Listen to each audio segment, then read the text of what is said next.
This week in Academy football, we're halfway through the season and some patterns are starting to emerge.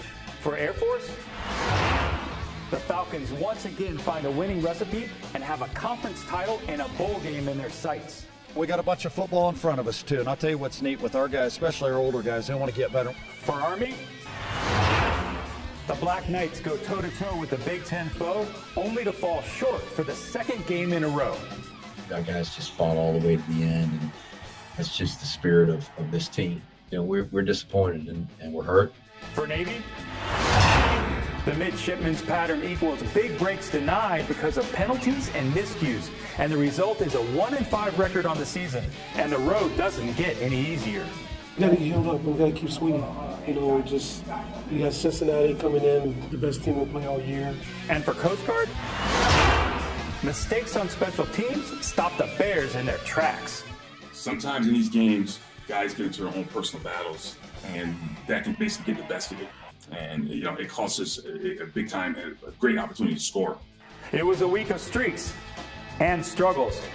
What's ahead for Academy football? How about a scheduling quirk that may never be matched? We'll have that and more on this edition of Behind the Lines, the Academy Football Report.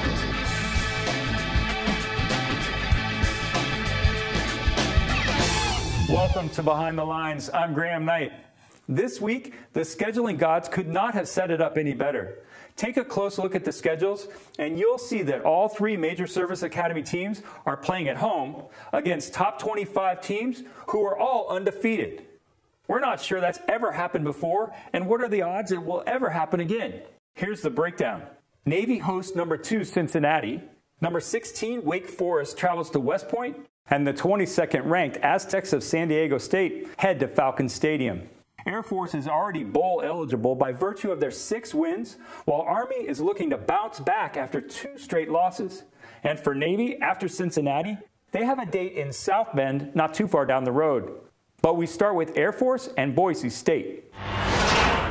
This was the 10th time these two teams have met, all in Mountain West contests. Air Force had only won once on the blue turf, and that was in 2015. Fast forward to 2021, and 3-3 Boise State is coming off an upset win over top 10 opponent BYU, while the Falcons are looking for their first 6-1 start since 2002.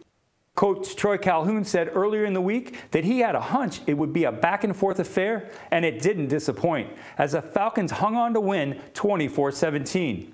Their recipe? A repeat of previous wins, part stiff defense, and a hard-pounding rushing game. Boise State quarterback Hank Bachmeier led the Broncos on an 11-play, 75-yard drive to start the game, capped off by an 8-yard touchdown pass to Stephen Cobbs to lead 7-0. But the Falcons answered back with a 14-play drive of their own, Brad Roberts going in from 4 yards out to tie the game at 7. It was the first of 3 straight first-half touchdowns for Air Force. Hazik Daniels scored on a 25-yard option run on the next drive, and Roberts scored his second TD on a 1-yard plunge, giving Air Force a 21-14 lead at halftime. The second half was a seesaw affair that saw 5 punts, a missed field goal, and a turnover on downs between the two teams in the first 7 possessions. That missed field goal by the Falcons came after a nearly 8.5-minute, 15-play drive. Sophomore kicker Anthony Rodriguez hit the uprights from 30 yards out to keep the score knotted, 21-14. So late in the fourth, Coach Calhoun turned to freshman kicker Matthew DePore, who made a 28-yarder with 2 minutes and 49 seconds left on the clock to give Air Force a 24-14 lead. He hit it right down the pipes. I mean, it went right down the center, and he kicked that way this week in practice, too. So it's good to see him out there. He's a good student, conscientious, and has a good leg. Boise State came down the field in 2 minutes, and with 49 seconds left, hit a 37-yard field goal to cut the Air Force lead back to 7. The Broncos then recovered the ensuing onside kick, but that's when the Falcons' defense clamped down. Senior cornerback Trey Bugg picked off a Bachmeier pass along the sidelines to seal the victory. He was in really, really tight coverage, and just the way he plucked the ball out of the air. I mean, he's seasoned, he's savvy, he's a really, really good worker. Just a sharp, just a tremendous football player. Seeing him get that interception made me so happy. I mean, I'm so proud of these guys. Roberts added another 138 yards to his season rushing total of 818, now 5th in the nation. For the game, the Falcons picked up 307 yards on the ground and are still tops in rushing offense in the FBS. Letting our offense go out there and ground and pound and our O-linemen pushing the way they did, it definitely makes the defense a lot more confident when we go out there. Air Force dominated time of possession, holding the ball for 37 minutes, and they're still 2nd in the nation right behind Army. When Air Force won in Boise in 2015, that win helped propel them to capture the Mountain Division of the Mountain West Conference that year. The Falcons stand at 3-1 in conference play, but might face their toughest opponent yet in San Diego State. That's next week at home. The Aztecs are undefeated, ranked 22nd in the AP Top 25, and are coming off a double overtime win against San Jose State. And now to Army and their march to Cap Randall in Madison last week. And while it wasn't the outcome the Black Knights were looking for, there were some positives in the 2014 loss to Wisconsin. Here's Aaron Summers. Army came into the game expecting a physical battle at the line as both schools ranked top in the league in rushing on both sides of the ball. The Black Knights defense welcomed the challenge, forcing a turnover on the Badgers' first drive.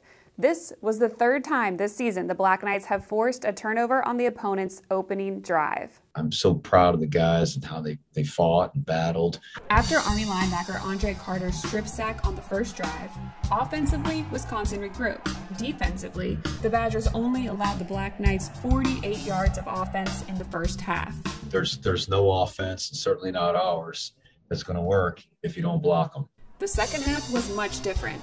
Army's defense stopped the Badgers on 3 straight drives and only allowed Wisconsin 80 yards of total offense the rest of the game. That was right where we wanted to be, with a chance to win the game in the 4th quarter. Playing against a team like this and the environment like they have, that's really all you can ask for is a chance to win it at the end, but we weren't able to get that done. The Black Knights scored on a Tiger Tyler 5-yard rush to open the 4th, cutting the Badger lead to 13-7. The Black Knights scored again on their last drive of the game, but it wasn't quite enough as Army fell a score short in the 2014 final.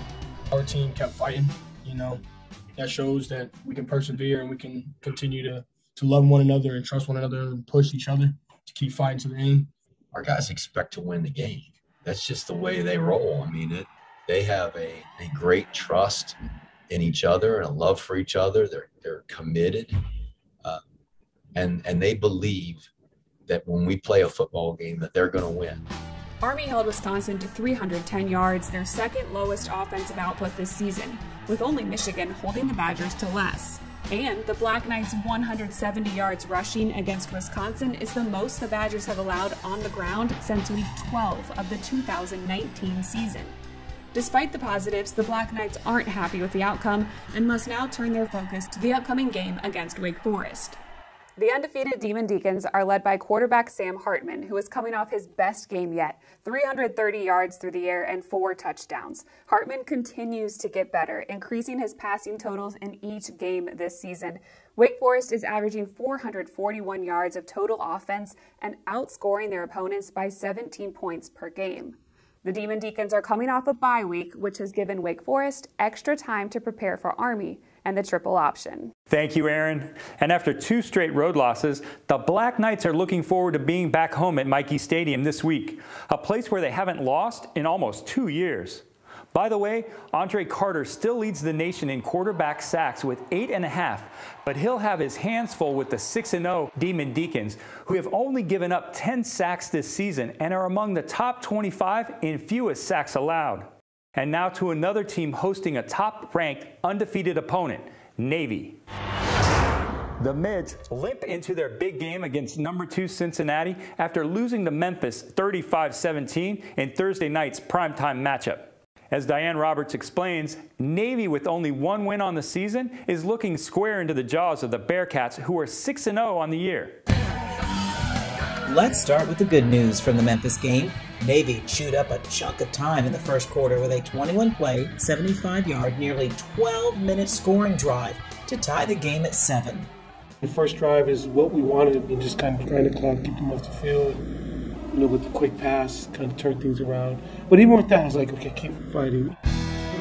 And now the bad. The very next play from scrimmage, Memphis answered with one of several big plays that burned Navy's defense. This one, a 69-yard run at the end of the first quarter by Calvin Austin III. And another big play by Memphis in the second, a 74-yard bomb from freshman quarterback Seth Hennigan to Eddie Lewis. In fact, Memphis scored on 5 of its first 6 drives. The Tigers led 28-10 at the half, despite Navy leading the time of possession by 2-1. But just getting behind, probably did some other things that we probably wouldn't have done if the score was closer. But we had to score. We were behind, we had to try to pick the pace up a little bit, and it kind of got out of character for them. Ill-timed penalties did end Navy, costing them 2 apparent touchdowns, including a pick 6 by Diego Fagot, which would have tied the game. Navy tacked on another TD in the third on a Ty Lavatai to Michael Cooper connection, but Navy could never catch up. Obviously, no one likes losing, but we're all fighters. We're going to keep coming out every single game, putting 100% and giving it all we got. On Monday, head coach Ken Niumatalolo told media there was plenty to learn from the Memphis game. We learned and we know that we have to be on point every week. Our margin of error is minimal, and we recognize that our league has always been good, but it's really good this year. And among the cream of the crop in the American Athletic Conference, the Cincinnati Bearcats. The Bearcats bring with them quarterback Desmond Ridder. He's considered one of the most dynamic quarterbacks in the nation right about now, and he keeps working his way into some Heisman conversations. Navy's defense is on notice. Graham? Thank you, Diane. And here are a couple of postscripts. First, Cincinnati has a 15-1 record since the start of 2020. The Bearcats' only loss over the last 22 months was to current #1 Georgia in the 2020 Peach Bowl, and that by just 3 points. By the way, the last time Navy beat a top 10 team was in 2016 when the Mids hosted and then upset the then 6th-ranked Houston. Hopefully home field advantage will pay off big for the Midshipmen this year. And now to Coast Guard. Coach C.C. Grant was hoping his Coast Guard Bears could shake off the drubbing they took at the hands of Springfield with a fresh start against Catholic University, but the trip to D.C. was just as inhospitable as the week before, as costly mistakes and an anemic offense led to the Catholic Cardinals' victory 30-7, dropping the Bears to 2-5 on the year and now winless in conference play. The Bears held the ball for nearly half the game, but came up short time and time again. On their first possession of the game, Coast Guard marched 70 yards on 16 plays, eating up nearly 9 minutes. But Finnegan Hall's 26-yard field goal attempt was wide left. They would run just 7 more plays and gain only 18 yards the rest of the half. Meanwhile, Catholic opened the scoring in the second quarter on an 18-play, 80-yard touchdown drive. But the Bears answered back.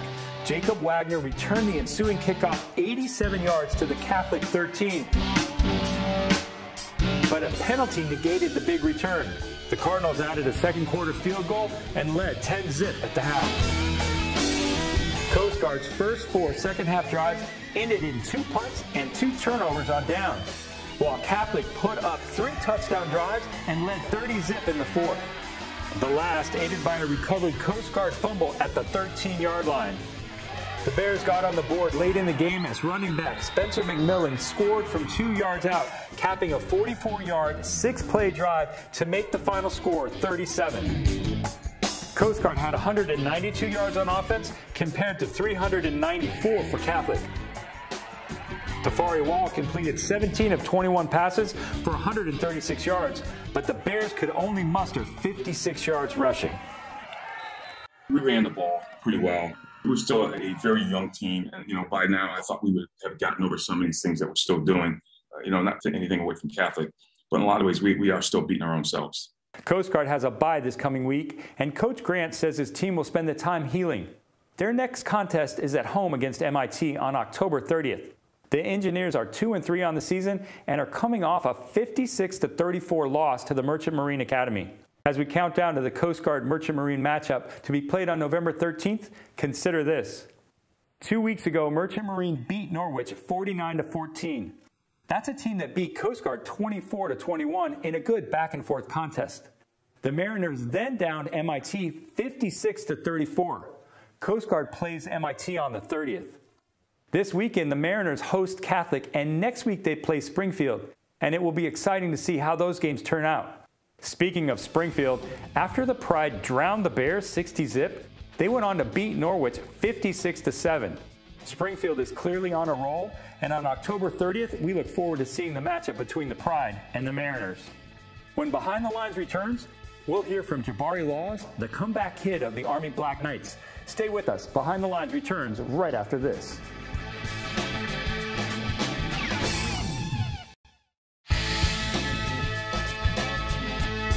Welcome back to Behind the Lines. I'm Graham Knight. One of the goals on this show is to bring you the behind-the-scenes stories that you can't get anywhere else. When each show is over, we hope you walk away with a few discoveries you just didn't know about. Among the special reports you can expect on this show are senior profiles and freshman previews. And in this episode, we share the comeback story of Jabari Laws. He's been an important part of the Army Black Knights, and he's been hard at work at making his way back into the ranks.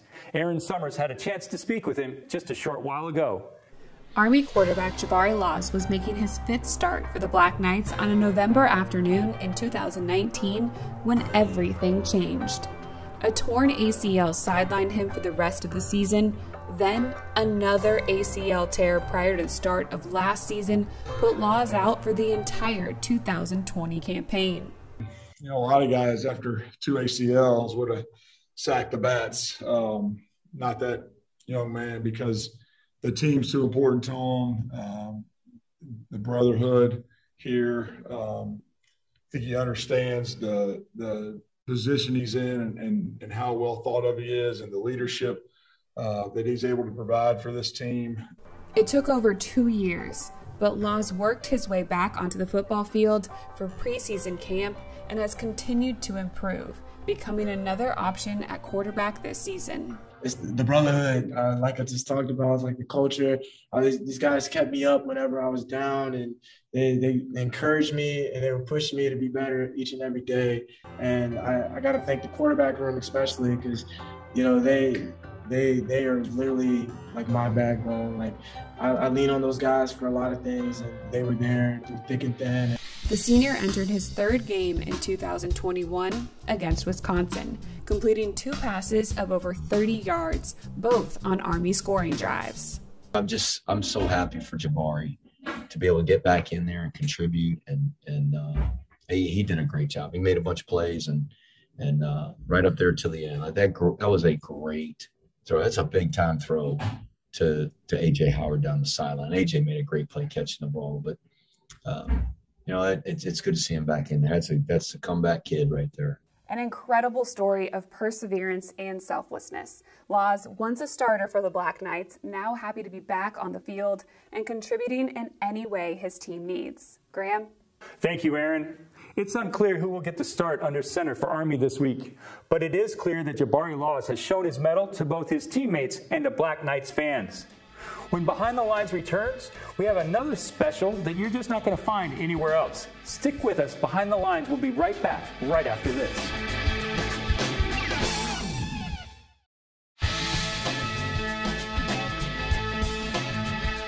Welcome back to Behind the Lines. I'm Graham Knight. Boy, do we have a treat for you this time. So you've heard of the Emmys and the Grammys and the Oscars? Well, this year, we're going to bring you the Ospreys. Oscars, Ospreys, see what I did there? And yes, that is a reference to the Osprey aircraft, as well as a play on the Oscar Awards. This year, the Osprey goes to the Best Spirit Tape of 2021. If you've been living under a rock and are new to these spirit tapes, well, here's an example for you.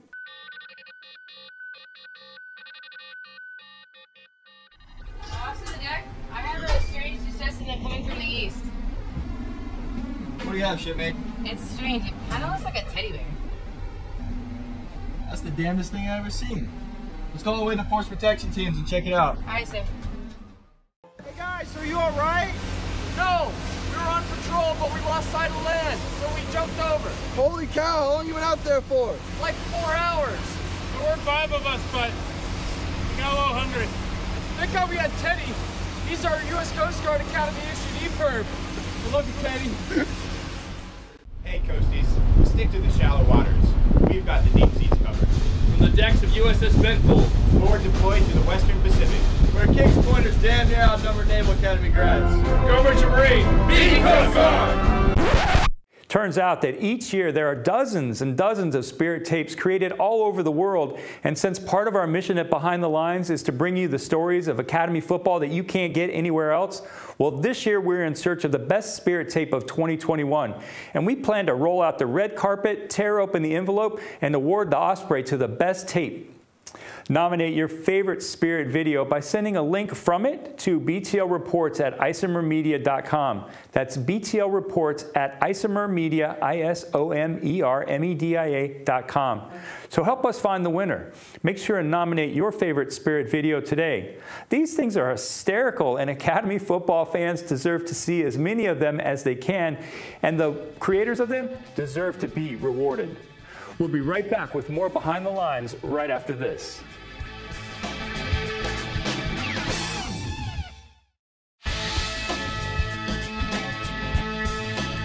All right, that's just about going to do it for Behind the Lines for this week.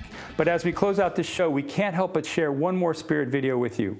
Don't forget to nominate your favorite video at btlreports@isomermedia.com so we can award the Osprey winner of 2021. We'll see you next week right here on Behind the Lines. Hail, alma mater dear, to us be